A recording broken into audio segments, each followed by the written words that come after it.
Can you hear me clear? Am I clear? Yes, you are. We can hear you very, very well. Please go ahead. Okay. That around 1500 BC, all Indians were aboriginal savages, or say uncivilized, and some Aryans came from outside and they pushed the North Indians, made them Dravidians, and they then developed civilization in India. They were also nomads who had come with their cattle, and they suddenly composed Vedas and Ramayana and Mahabharata. This is what at least I can say I studied in school. I am now plus 70. That was 60 years back.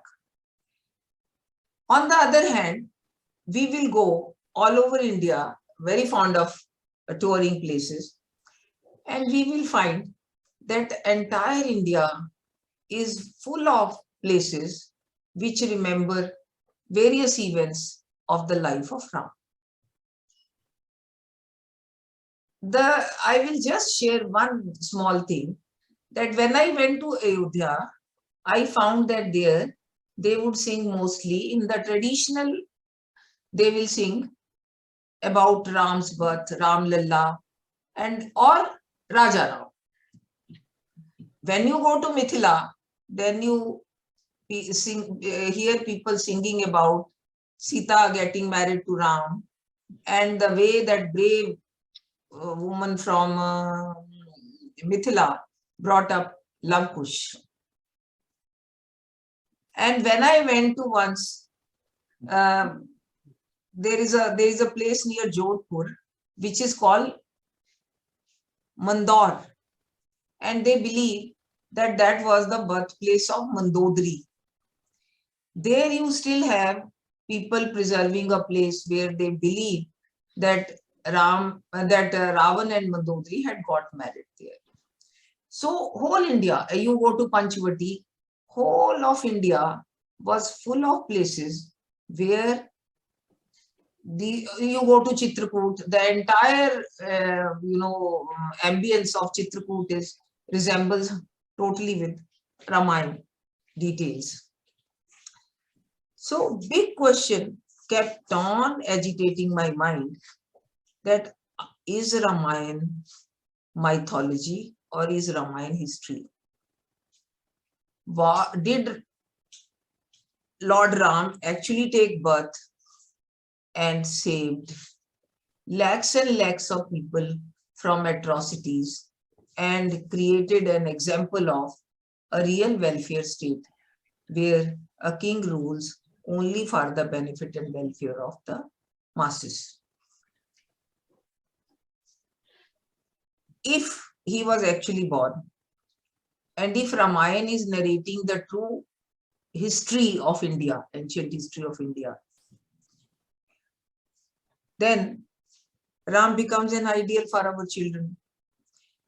Such a great ideal character, whether in imagination or in reality, has not been created anywhere else in the world, I can say, after reading all my life, 70 years, about various personalities. Now, the big question was that so much of doubt has been created in India itself. How do I know authentically, on the basis of evidence which can be sort of proved, verified, whether Ram was a real human being who became Narayan from Nar? There is a concept, Sanatan concept, Nar se Narayan ki yatra. Or he was a mythological creation. In the modern world, science is so advanced that this was also repeatedly on my mind, that if I sit down and verify objectively, how should I go about it? First question was, which Ramayana should be made the basis? Then I went through, there are some, at least, we all know more than 300 versions of Ramayana all over the world in different languages. Then after a lot of research, I concluded that actually it is Valmiki Ramayana which is the original Ramayana. Now you would say why? Because there is only one Ramayana and that is created by Valmiki. Tulsidas created Ramcharitmanas. Kamban created Ram Avtaram. Guru Gobind Singh created Govind Ramayana. Now, we all know that there is only one, there can be only one name, title of the book. Ramayana name is only of Valmiki Ramayana. All others are later versions, but we still keep on saying that they are Ramayana. Number one. Number two reason was that Valmiki in his own Ramayana has mentioned in the Balkand first 4 chapters itself that he, when and how he wrote the life story of Ram. It is mentioned that Valmiki wanted to know who is the greatest, noblest, character about whom he should write. And Narad tells him that such an exceptionally noble character who combines the bravery with mercy, who combines the intelligence with bravery, who has all the qualities one could think of, that always following the best traditions, creating a best example of a ruler, giving the best example of a father, of a husband. You will wonder why I will come to it. Why best example of a husband, and the best friend, and the best brother, and the best son. He had given all these examples. Now, then Valmiki decides, okay, he will compose Ramayana. And he has said that he started composing it after Shri Ram became the ruler of Ayodhya, which means he had come back from his 14 years of exile and he had become full-fledged ruler of Ayodhya. And we all know that at a later date, Sita had been sent to Valmiki ashram. I will not say she was abandoned or she was banished or she was exiled. No, she was sent to Valmiki ashram and Lava Kush were born there, and Valmiki was still composing that Ramayana. That he has written in his Ramayana unambiguously, categorically. And then when he never uses the word written, he uses the word composed. We all know that language comes orally first, then slowly the grammar develops, and a little later the language in writing comes. About that, nobody should have any doubt. If anybody has any doubt, you should go to some tribal areas and find that many of them still have their own language, but don't have the thing in writing. They don't have the written language. So Valmiki had composed Ramayana, and then after composing, he started wondering, how does he pass on this Ramayana to the world? Who would remember all that? Kanthasth, kaun karega? Then he suddenly thinks that there are Lava Kush living with him. They are so bright. They have such sweet sounding, interesting, captivating voice, and they can play the musical instrument so well that they can narrate this to the world. And in this way, he says, this Ramayana will be passed on to the world through Shruti Smriti Parampara. I wonder, most of you living outside, you would know in India, most of the knowledge has been passing on originally through Shruti Smriti. Somebody narrates, somebody hears Shruti, and then he does Kanthasth, he does remember, and then he narrates to the world. So in many generations, it keeps on passing. Then finally, there are evidences that about more than 3,000 years back from today, first version of Ramayana was written. composition was done much earlier, Valmiki's. And we have one of the oldest manuscripts of Valmiki Ramayana, which is said to have been written in 1047 AD, preserved in Kathmandu, Nepal's library.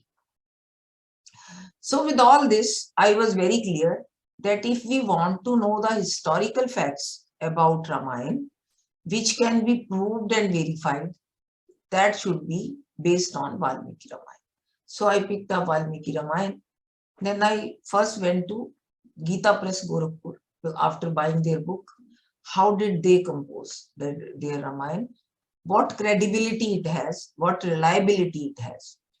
Then I met the persons there, and then they said that there are 4 versions of Ramayana in India.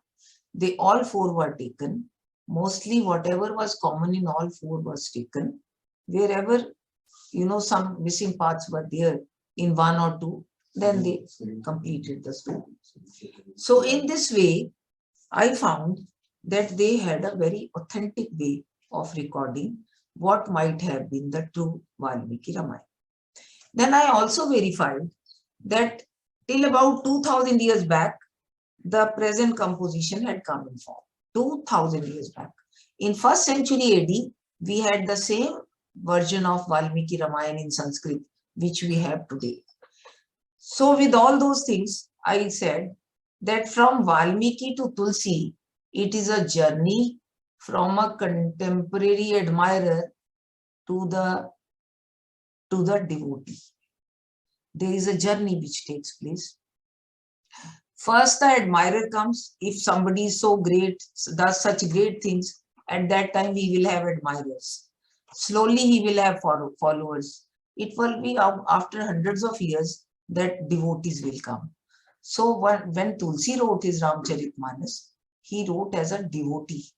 When Valmiki composed his Ramayana, he composed it as an admirer of great personality, Maryada Purushottam Shri Ram. With this now in my hand, without having any bias, what my research will prove, whether it will prove that Ramayana was a mythology or whether it will prove Ramayana was history, I did not know. I adopted a methodology.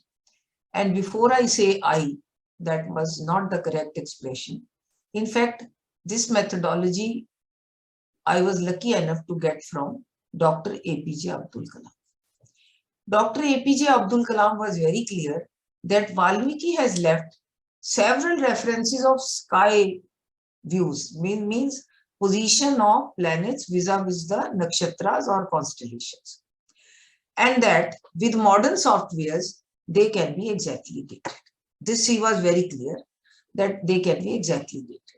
And that every astronomer knows of the world without any difference of opinion, that whatever is the sky view right now outside, sky view I mean basically our solar system and the nakshatras, those 27 nakshatras which are covered by our 12 constellations or rashis, we say, whatever is the position, exact same position of all planets and nakshatras cannot be repeated. I again say cannot be repeated before 25,920 years. Now, if I am very sure that for 25,920 years, if I generate a sky view taking into account all references given by Valmiki, and then I verify from the software that this sky positions did not get repeated on any date 25,920 years prior to that date or 25,920 years after that date, then my calculation would be correct. But the condition is that it should show all the 6 or 7 positions which have been narrated by Valmiki. You cannot say, okay, 5 out of 7 match, it's okay. No, you cannot do that. Science does not permit it. So the first attempt was to take out all planetary references from Valmiki Ramayana. Then resolve all translational disputes. That was done with the help of Sanskrit scholars and using several dictionaries. Once the verses and their translation was clear, then I had already got Planetarium software earlier, which was of Fagware. Planetarium version 4, Planetarium Gold version 4.1 was the version I used. Lo and behold, after making so many efforts and attempts, I found that whatever all the positions have been narrated by Valmiki ji of position of various planets vis-a-vis the nakshatras, that was seen on one particular date. That was in 5114 BC. 5114 BC, and that was Chaitra month, Shukal Paksh Navami. Now you would say, you are talking of software, English calendar software, and you are giving a lunar month and date. Well, software will show you the lunar position also, will show you the solar position also. So not at all difficult. But why I said this, I found that planetarium software displayed the sky as has been explained by Maharshi Valmiki in Balkand, Sarg 8, 8, 9 and 10 verses of Sarg 17. Then all those positions could be seen in the sky as per planetarium software on 10th January 5114 BC, which was also the Shukal Navami of Chaitra month. You all know, we all celebrate Ram Navami till date on Chaitra month, Shukal Paksh ki Navami. Then I had a method of presenting such conclusions before a very august gathering. I will invite astronomers, archaeologists, oceanographers, geologists, even genetists from all over the world and from India, also large numbers, and present before them our research findings with the request that please let us know where have we gone wrong. We never made any presentation before these scholars and scientists saying that this is what is the final thing. We only in our own humility presented that so far our research has revealed this. Please let us know where have we gone wrong. So I graphically remember that in 2011, of course, on 30th and 31st July, inaugural address was given by Dr. APJ Kalam himself. And it was so strange that whatever he had said, that turned out to be, we also, our scientists also proved the same thing in the same manner.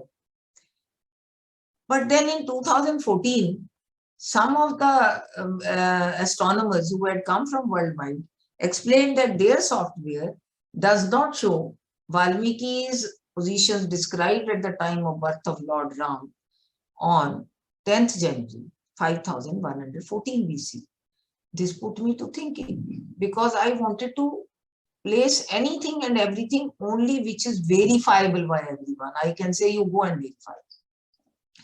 So I studied further and I realized that softwares have some calendrical differences. Softwares have calendrical differences. How? Because that 10th January 5114 BC sky is shown on 19th February 5114 BC by Stellarium. Stellarium follows NASA ephemeris and Planetarium follows Gregorian calendar. So it was just like Shak Sambat and Shak Sambat calendar, Vikram Sambat calendar, English calendar, lunar calendar. It is only calendrical difference. But one thing is very clear. I tried 3 softwares. All 3 softwares displayed all the positions given by Maharshi Valmiki on 10th in 5114 BC on Chaitra month शुक्ल पक्ष की नवमी। ये कहाँ गया वो? ये था screen. No, how do I? हाँ हाँ बुलाना जरा। हाँ चलो अबू बेटा स्क्रीन शेयर करनी। अबू share. Okay, yeah, ये here the sky view is in front of you. As Maharshi Valmiki said that 5 planets were in their exalted positions. Sun was in Aries, Venus was in Pisces, Mars was in Capricornus, Saturn was in Libra, and Jupiter was in Cancer. Moon was in Cancer, rising on the eastern horizon. Which Rashi is rising? Cancer. So all the parameters conveyed by Valmiki could be seen in 5114 BC on Chaitra month Shukla Paksh Navami. Although planetarium will show it as 10th January 5114 BC, stellarium will show it as 19th February 5114 BC. Before proceeding further, let me clarify the difference is very simple. Very simple is that we earlier had Julian calendar where Gregorian reforms were made. This was that an year is equal to 365 days and 6 hours. It was based on this. Whereas exactly an year is equal to 365 days, 5 hours, 48 minutes and 46 seconds. This difference of 11 minutes and 14 seconds becomes 1 year, 1 day in 131 years. It becomes equal to 1 day in 131 years. Now you can very easily calculate that Gregorian calendar planetarium software only deals with the AD after Christian era, whereas this NASA ephemeris software Stellarium has made that correction up to 13,200 years back. So plain and simple. So same sky view you will see, only after that correction the difference of 42 days approximately would come. So this was the date of birth. After that I had no problem because then I still feel very excited that once the date of birth was discovered, then there was no problem. Valmiki is such a great observational astronomer. I am not saying that they had durbeens and all those telescopes and doing all that machinery utilization there, but he had such a terrific observation of the skies that for 2 years before the date of birth of Lord Ram and till the date Lord Ram's forces went to construct bridge over the sea for going to Lanka to free Sita from the clutches of Ravana. Up to that period, all sky positions described by Valmiki would fall in line without any difference of even half a day. I repeat, without even any difference of even half a day. If it is daytime, you will see the daytime. If it is nighttime, you will see the nighttime. And the same date. Now, Valmiki has mentioned normally lunar dates, but then Indians had solely lunisolar calendar. So they were doing those adjustments. So from Valmiki Ramayana, we after the date of birth of Lord Ram, I will not deal much in detail. I'll just show you 2 samples more and then proceed with some other evidence. From there, they go to exile of, you all know that on the 25th birthday of Lord Ram, when he was to be made the Yuvraj of Ayodhya, he was sent to 14 years of exile. That date, whatever sky views are given, you will see exactly on 25th birthday of Lord Ram. Then 12 years pass. In 13th year, you all know that Shurpanakha Kissa had happened and there was a war with Khardushan.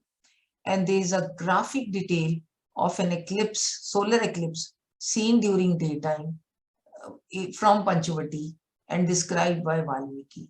You will see it exactly on that date of Paushka month and Amavasya day. You will see that eclipse also from the latitude and longitude of Nasik. From there they proceed further. From there they proceed because Sita has been now after that war with Khardushan. Ravan had abducted Sita and Ram and Lakshman had gone in search. This great man, after doing that, treating Jatayu like a father and doing his last rites, he had proceeded further.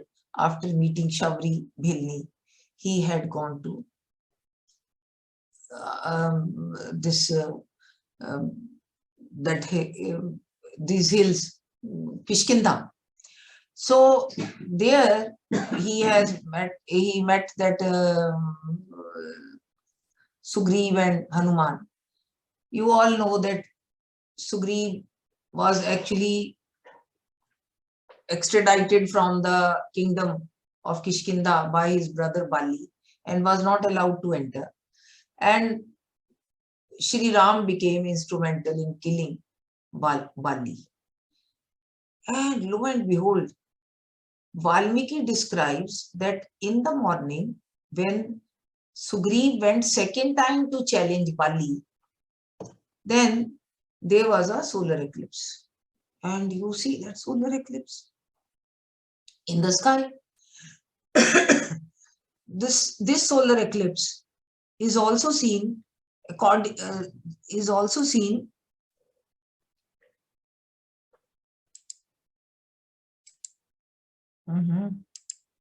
क्या हो रहा है this share okay yeah it's such a beautiful solar eclipse. See, this was seen on 3rd April 5076 BC as per planetarium.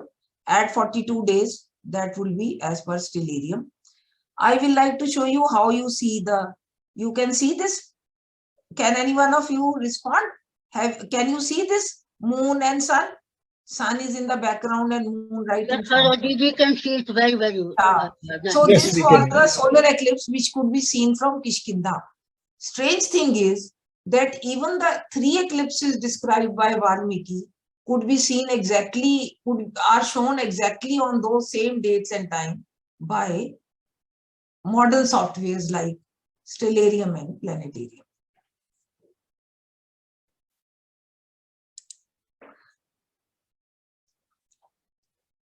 Now we proceed. Thereafter, you all know that Hanuman went in search of Sita.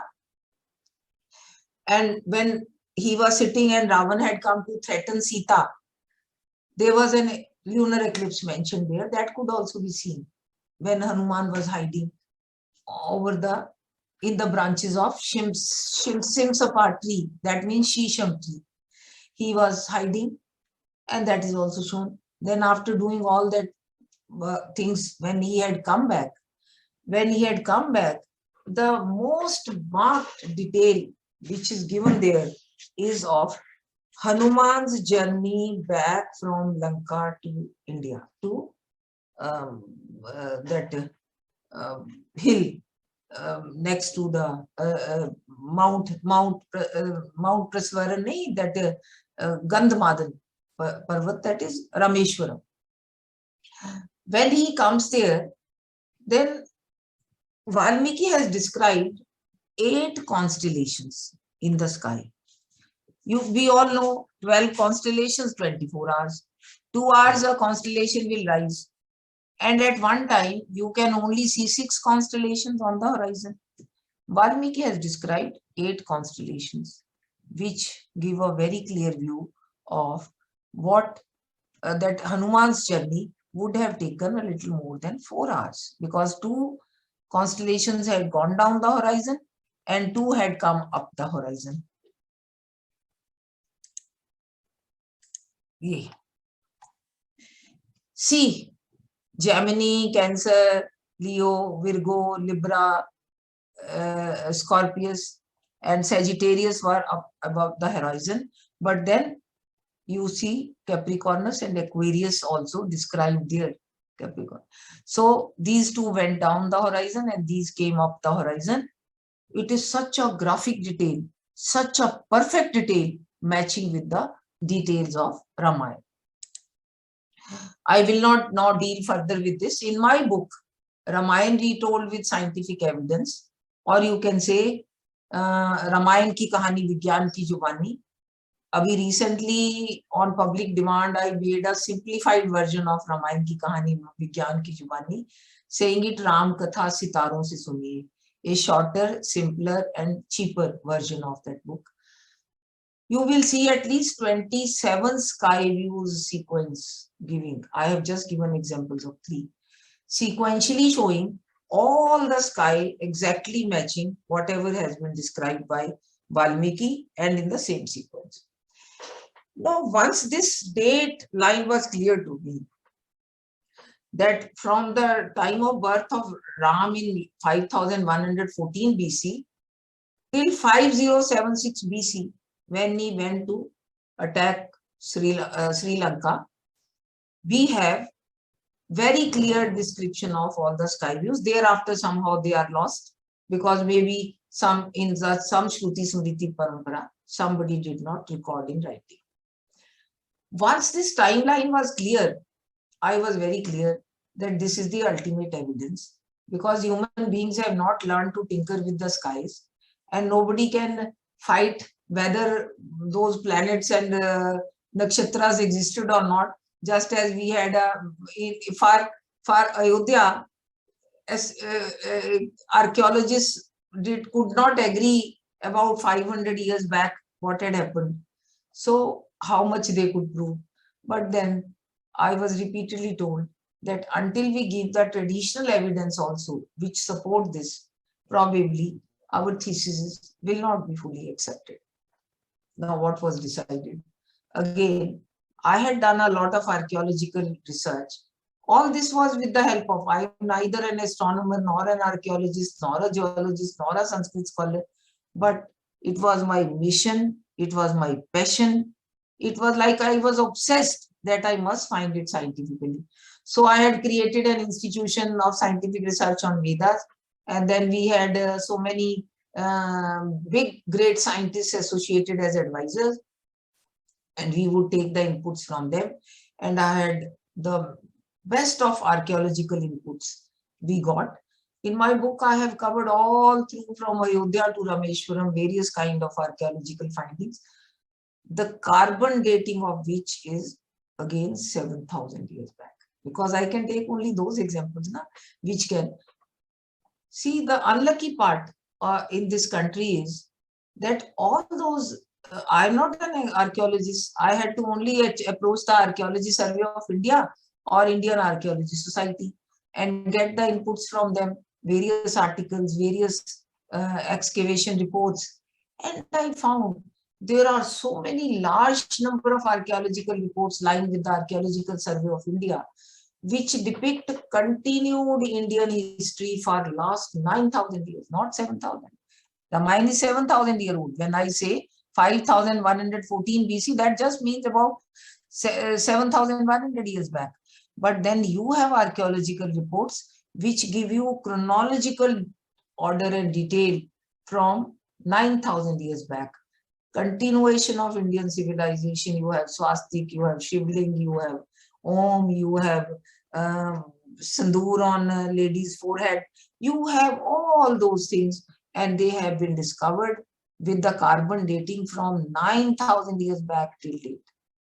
But unfortunate part is that they remain with the archaeology department, or they are read by archaeologists. They have not been included in our school college books. Recently, some attempts are going on to update the school college books a little more. Now, again, I don't think I'll take too much of time. I'll just give you 2-3 glimpses of what kind of archaeological inputs. Just see these 2 pillars. There were 14 similar pillars found. What is the first impression which will come to your mind after looking at these pillars? Could they be any Muslim creations? or could they be any Hindu related to Hindu religion? I think the thing was very clear. In fact, Sanskrit verses are written over there in praise of Vishnu and in praise of Ram, and these are written on pillars itself. These pillars, 14 such pillars were excavated, and these pillars were tied to base pillars of Babri Masjid, over which Babri Masjid was built. I am just showing you why I have not taken these We images lost from your anywhere voice. else. Pardon? Voice. Voice? We lost your voice, please. Okay, let me see what happened. Sarojji, we cannot. Can you hear me now? Screen is We can hear you. Voice आ रही है? Yeah, we can hear you. Yeah, we can hear. We can hear You can you. hear Mayan era, which was 7,100 years back. Then only people will listen to you that your dating is correct. Otherwise, they will say if there was no Setu walkable, how can you say that that was the... And I said, how do I find out? He said, you go to the Setu, Rameshwaram, Dhanushkoti, and you also go to National Institute of Oceanography, Goa, which gives you the sea level fluctuation. I went and holding my breath, I asked the director, what record you have of sea level fluctuations? Then, lo and behold, he gave me a 1996 report of sea level fluctuations of last 15,000 years. And exact at 7,000 years back, the report said that sea level 7,000 years back was 3 meters below. That is what NASA report has also said. And this bridge, broadly, this is up and down. It's not even, but this bridge is lying at a depth of 2.8 meters now. That was a great satisfaction that even the sea level oceanography institutes, both of Chennai and of Goa, show that 7,000 years back, this bridge was, Ramasetu, was at a walkable level on the sea. That was great. Then the thing did not stop there. Kalam Sahab said that you have in Ramayana complete genealogy charts of Ram. When Ram gets married to Sita, before that, Guru Vashishtha narrates the genealogy chart of Suryavansh. That like Ram is son of Dashrath, Dashrath is son of Aj, like that, going right up to Ikshvaku. And Ram is said to be 64th ruler of this Suryavansh or Ikshvaku Vansh, whatever you want to call it. On the other side, some details of Vanshavali of Janak also are given by King Janak at that time. And he said, why should not you match this with the genealogy study? Now, genetic studies. I said, sir, how do I find out? Where do I go? He said, there is a project going on of genetic studies of world populations. South Asia has been assigned to Estonian Biocenter Tartu. Estonian Biocenter Tartu. And he said that Estonian Biocenter, you should contact a scientist and find out what do their studies say, what has been the genetic continuity of civilized people in India. Luckily, I could find one Indian, Gyaneshwar Chaubey, posted there. So contacting and finding out from details became easier. And lo and behold, I invited him also to my next seminar. And he gave a presentation. And then he gave a presentation basically on Kol, Bhil and Gond. Who are Kol? Bhil and Gond. Kol are Bhunisha. You all know Kol tribes. You all know Bhil, Bhilni. You all know Gond are Gondwana region, all the Gandak forest area where Ram roamed around. And they gave a study that for 10,000 years, their genes have been indigenously developing without any remarkable inflow from outside, and they have been developing civilized genes.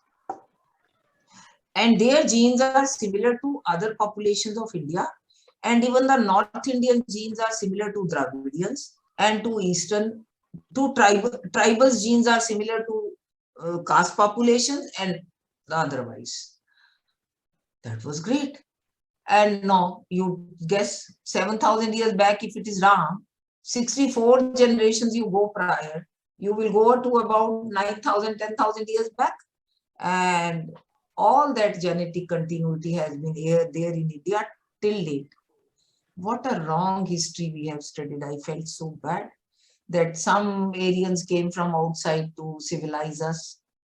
Nobody came from outside. In fact, the latest genetic studies reveal that people from India went outside. There has been genetic outflow more than the genetic inflow. I also went to the root of, because I had a scientist, though I could lie and discuss. I had no idea how the genetic studies are done. I understand all those details from him. How do you know that they are civilized genes or whatever? He explained all the details. Then the best part was that he said that actually what has happened in India, that is when they do genetic studies and there is similarity between Indian genes and Central Asian genes, then they presume that if there is a similarity, the genetic inflow has come.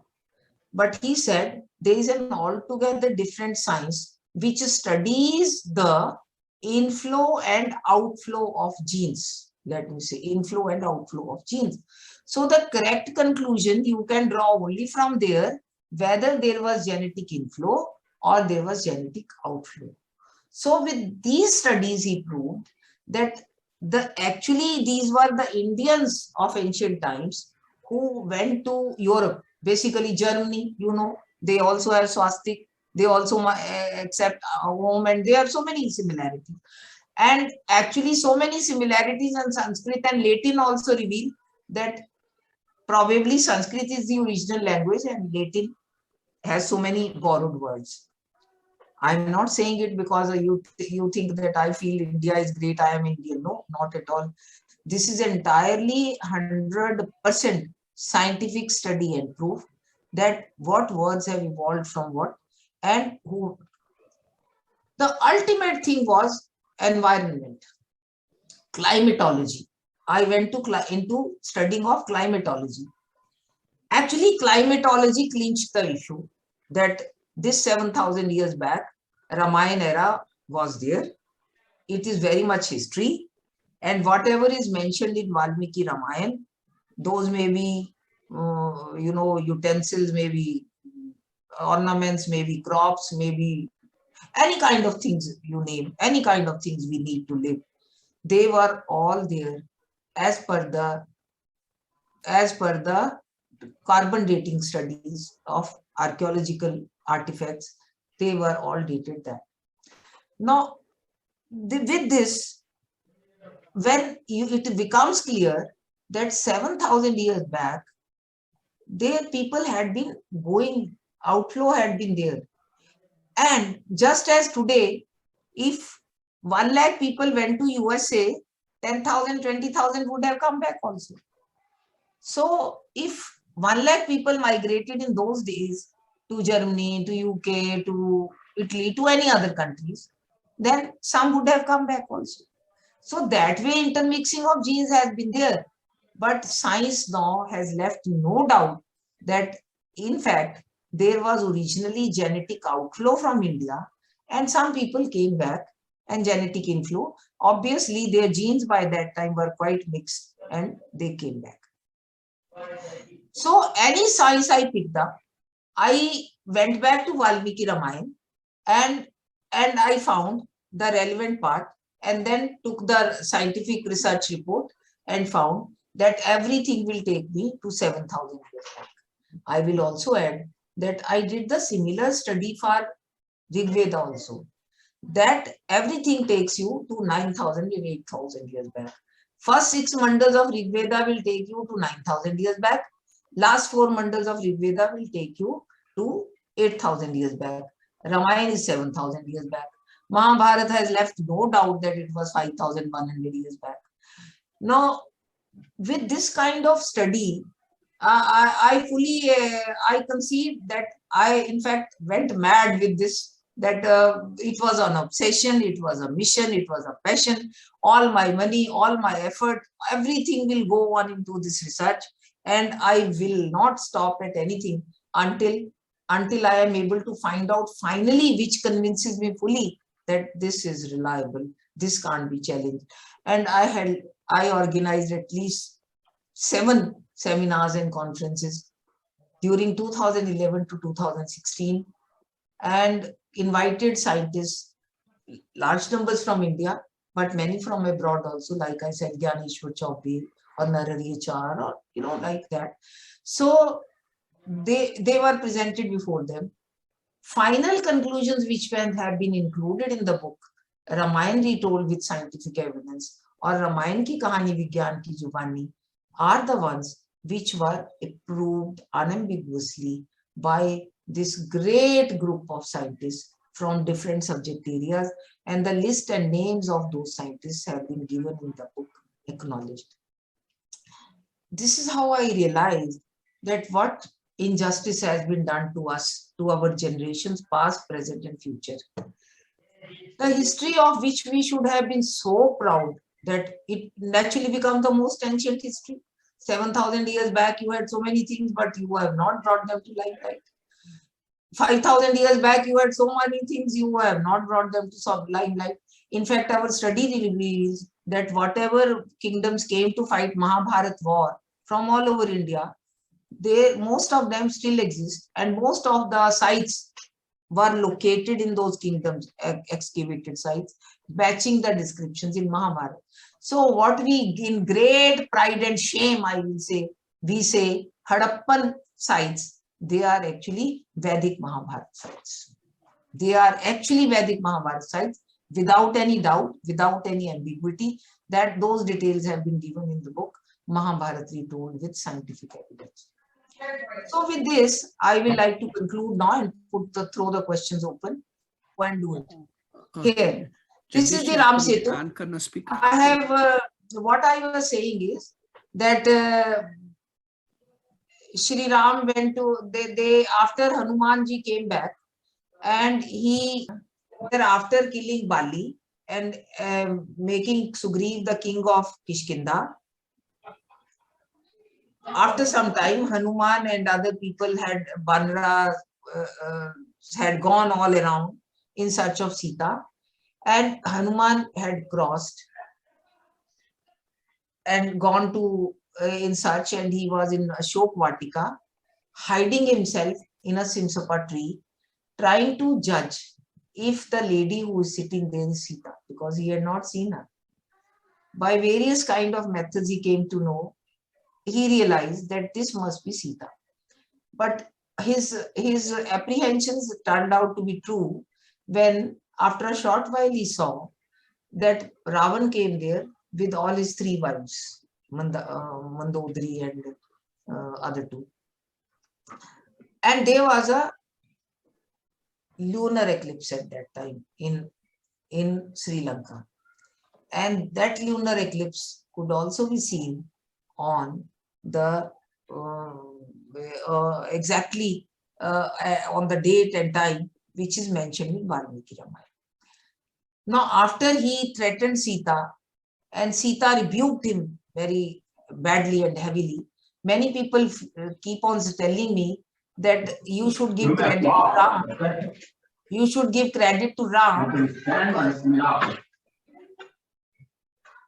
because to Ravan, that he did not try to physically attack Sita without her consent. Let me say, they were not one, but rather 2 shraps, that is on Ravan, one from Brahma, the other from Kuber's, that if he touches a female against her wishes, his head will break into pieces. So he never dared to touch a female with the intention of raping or something in this manner.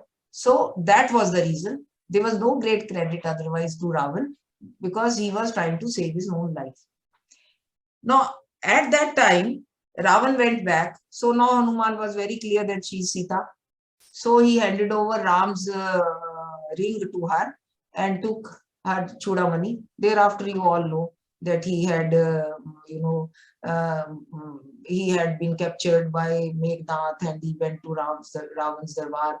Basically, his intention was to know all around Lanka what are the forces, what are the details of the power they have, of armies they have, how powerful is Ravan. So like that he came back. Now when he was coming, We recommend using Tracker.com to report a claim, schedule or change a damage inspection appointment, trust claim number 1. Visit Tracker.com or for security. Your date of birth is. shall I continue in a louder voice? एक minute, okay? एक minute, हाँ. Back journey. On his back journey, there is such a graphic detail given of that journey by Valmiki ji that he describes that how he crossed 8 constellations. I had explained that we have 12 constellations. We all know Rashi. I think every Indian knows we may get our patri made with Rashi Faliye or Nakshatra star or planet kahan the. We make. The only thing is that I don't know any Jyotish. I do the first part of it, which is called Ganit Jyotish and or astronomy in English. So we found that all those in 24 hours, there are 12 constellations. For 2 hours, a constellation will rise on the east, and that is the Lagna Rashi. So 2 hours, when there are 8 constellations described, that means the time taken by anyone is more than 4 hours, maybe 5 hours, maybe 4.5 hours. And those details also exactly are matched by both the softwares, Planetary as well as Stellarium, and they exactly match the date and time mentioned by Valmiki in Ramayana. It is so amazing. I think the astronomy and their calculations are so extremely difficult that it is only because these softwares have come that they have proved Valmiki 100% correct. It has been great to work on those softwares, and everything mentioned in ancient Indian epics or Vedas, you can almost state every event if the planetary positions are given. But the condition is all positions must match, and at least more than 5 positions must be given. Then only, otherwise, though, you will say, okay, the Earth revolves around the sun, Mars revolves around the sun. After a particular time, they will come back to a particular position. So, with that, I think I thought that the timeline for the Ramayana era is very clear. That is about 7,100 BC. Now, 7,100 years back. In the other words, 5,100 BC. And then you have a whole lot of archaeological evidence, oceanographic evidence, remote sensing evidence. You have genetic studies to support all these conclusions, which all reference of Ramayana you keep on taking the corresponding scientific study, they will all take you back to 7,000 years. So that is how I now say emphatically that Ramayana is history, and that reveals 7,000-year-old history of India. Vedas are compilation of our knowledge. Rig Veda is 9,000 and 8,000 years back, but Atharva Veda is only 2,200 BC. That is 4,200 years back. So over the period, our knowledge was getting compiled in Vedas. Our epics were narrating our history. So with this, I will say that a great damage has got done to our generations, that what they should have known as history and the people they should have followed and worshipped and admired or copied were our heroes like Ram and Krishna. They were reduced to mythology. So the history in India has worked the other way around. All efforts were made to reduce history into mythology, and our efforts are only to give the real place to those events. Now, I think that part should be clear. Yeah. Now, any questions? Yeah. Those are questions put on the comment. Ramayana time, and Rigved time, Ramayana time, and only by Mahabharata time, Saraswati had started the process of drying up had started, and it was dried up at some points and others not. No, it is wrong to call Indus civilization as Harappan civilization only because Harappa was the first place town you dug up. Oh, there are 3,000 sites. Out of that, 1,700 are along the ancient coast of Saraswati, and we don't name them.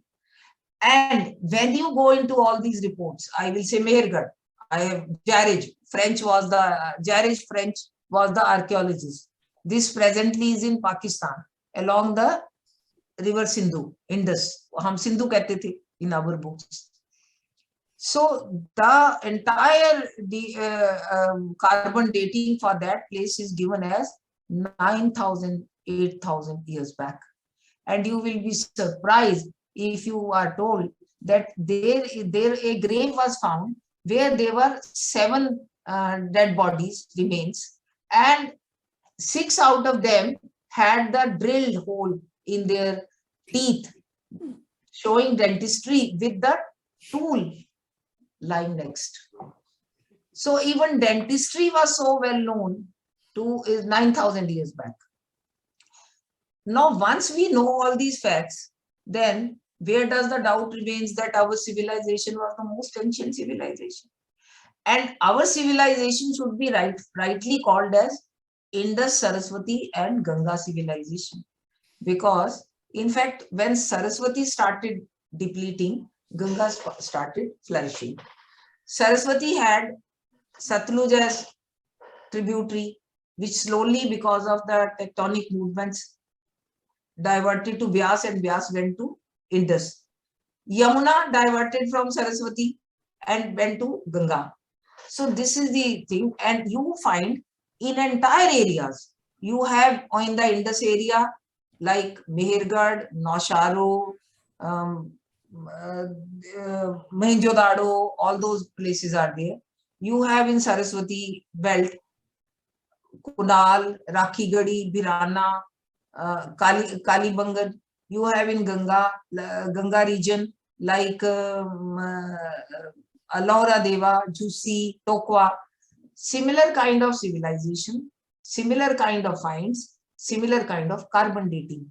So once this is brought to light, India can with pride say, with authentic evidence in hand, that ours is the most ancient civilization. And these civilizations talk about the interaction between the exports being done from India, carried through ships and brought back from all these. They were contemporary civilization, Mesopotamia, Egypt, China I never studied. Next question.